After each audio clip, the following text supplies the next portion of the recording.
আসসালামু আলাইকুম। Gastric ulcer, যদি গ্যাস্ট্রিক আলসার হয় তাহলে আপনার পেটে জ্বালা পোড়া হবে, খাবার অনিয়মিত হবে এবং পেটে চাপ দিলে আপনি ব্যথা অনুভব করবেন। সেই সাথে যদি কারো ডিউডিনাল আলসার হয় তাহলে আপনি যে খাবার খান সেই খাবারগুলি কিন্তু গরম খাবারের থেকে ঠান্ডা খাবার খেলে আপনি আরাম বোধ করবেন।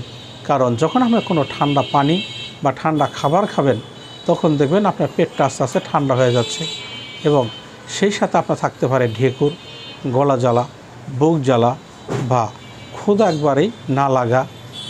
এই যে সমস্যাগুলি এগুলো কিন্তু সবই গ্যাস্ট্রিক আলসারের লক্ষণ।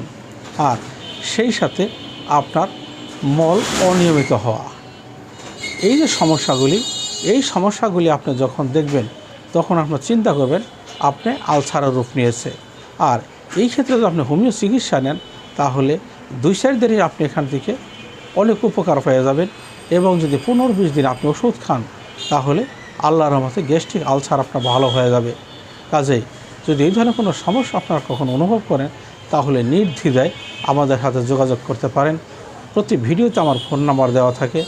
আর যদি আমাকে সবসময় পাইতে চান তাহলে আপনি আমার ভিডিওকে সাবস্ক্রাইব করে রাখেন, নোটিফিকেশন অন করে রাখেন, যাতে যে কোনো ভিডিও আমি আপলোড করলে আপনি পেয়ে যাবেন।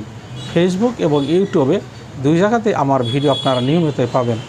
প্রতিদিন না হলেও প্রতি সপ্তাহে 2-4টা ভিডিও আমি আপনাদের জন্য আপলোড করে থাকি। আসসালামু আলাইকুম।